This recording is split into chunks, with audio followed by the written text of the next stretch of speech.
नमस्कार शेतकरी मित्रांनो, आम्ही संगमनेरकर यूट्यूब चॅनलमध्ये तुम्हा सर्वांचं मनपूर्वक स्वागत। तर शेतकरी मित्रांनो, आता 15 तालुक्यांमध्ये दुष्काळी अनुदान हे जाहीर झालेलं आहे। म्हणजे सरकारने ही जी काही विधानसभा आचारसंहिता लागण्यापूर्वीच राज्य सरकारने दुष्काळी अनुदान काही तालुक्यांमध्ये जाहीर केलेलं होतं आणि ते जाहीर केलेलं अनुदान हे शेतकरी बांधवांच्या खात्यामध्ये जमा देखील होण्यास सुरुवात झालेली आहे। त्याचं वाटप चालू आहे।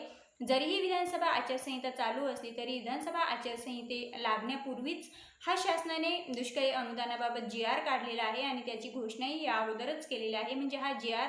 विधानसभा आचारसंहितेपूर्वी लागलेला असल्यामुळे त्याचं वाटप हे सुरू आहे आणि वाटप शेतकरी बांधवांच्या खात्यामध्ये त्याचे पैसे जमा होण्यास सुरुवात देखील आहे। मित्रांनो, आता सर्व शेतकरी बांधवांना असा प्रश्न असतो की विधानसभा आचारसंहिता लागल्यानंतर कुठल्याही योजनेचे पैसे आपल्या खात्यामध्ये येत नसतात, परंतु मित्रांनो, ज्या योजना या विधानसभा आचारसंहिता लागण्यापूर्वीच त्याचा जी.आर. काढलेला असतो तर त्याचं वाटप करण्यासाठी सरकारला परवानगी असते। त्यामुळे त्याचं दुष्काळी अनुदान जे काही 15 जिल्ह्यांमध्ये जे काही दुष्काळी अनुदान जाहीर झालेलं आहे तर त्याचं वाटप हे सुरू आहे। काही शेतकरी बांधवांना त्याचा लाभही भेटलेला आहे, परंतु ज्यांना कुणाला लाभ भेटलेला नाही त्यांना दिवाळी अगोदरच त्या शेतकरी बांधवांना लाभ भेटणार आहे।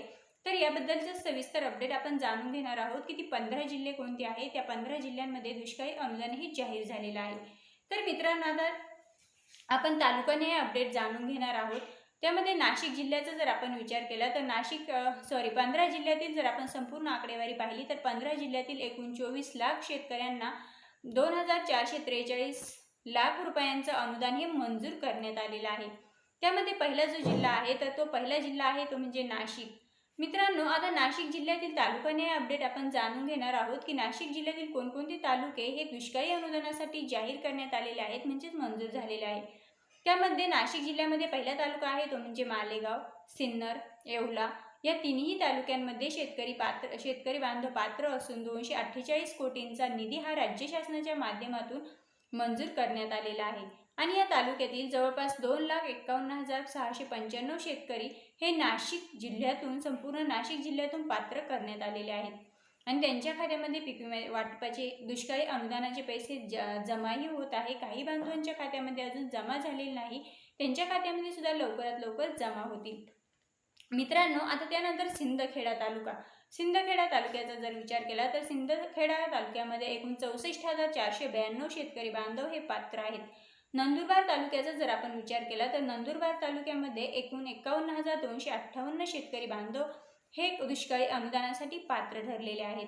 त्यानंतर मित्रांनो, चाळीसगाव तालुक्याचा जर विचार केला तर चाळीसगाव तालुक्यामध्ये एकूण 84,471 शेतकरी बांधव हे दुष्काळी अनुदानासाठी पात्र आहेत। तर मित्रांनो, असे नाशिक जिल्ह्यातील एकूण आपण विचार केला नाशिक जिल्ह्यातील 4 तालुक्यांमध्ये एकूण 4,54,896 शेतकरी बांधव हे पात्र आहेत। आता बुलढाणा जिल्ह्याचा जर विचार केला तर बुलढाणा जिल्ह्यातील एकूण 55,844 शेतकरी बांधव हे दुष्काळी अनुदानासाठी पात्र आहेत। त्यामध्ये लोणारचा विचार केला तर लोणार तालुक्यामध्ये 70,084 शेतकरी बांधव, म्हणजेच एकूण बुलढाणा जिल्ह्याचा विचार केला तर बुलढाणा जिल्ह्यामध्ये एकूण 1,25,928 शेतकरी बांधव हे पात्र आहेत। त्यानंतर छत्रपती संभाजीनगर। आता मित्रांनो, छत्रपती संभाजीनगरमध्ये 1,02,515 शेतकरी बांधव हे दुष्काळी अनुदानासाठी पात्र ठरलेले आहेत। त्यानंतर जालनामध्ये 1,56,576 शेतकरी बांधव पात्र आहेत। बीड जिल्ह्याचा जर विचार केला तर बीड जिल्ह्यामध्ये एकूण 1,49,003 शेतकरी बांधव हे दुष्काळी अनुदानासाठी पात्र आहेत। त्यानंतर पुणे जिल्हा असेल, सोलापूर जिल्हा असेल, त्या दोन्ही जिल्हे दुष्काळी अनुदानासाठी पात्र आहेत। सातारा जिल्ह्याचा विचार केला तर सातारा जिल्ह्यामध्ये एकूण 1,20,392 शेतकरी बांधव हे पात्र आहेत। त्यानंतर सोलापूर जिल्ह्याचा जर विचार केला तर सोलापूर जिल्ह्यामध्ये एकूण 40,000पेक्षाही जास्त शेतकरी बांधव हे दुष्काळी अनुदानासाठी पात्र आहेत। मित्रांनो, आता राहिला सांगली जिल्ह्यामध्ये सुद्धा एकूण 76,140 शेतकरी बांधव हे दुष्काळी अनुदानासाठी पात्र आहेत।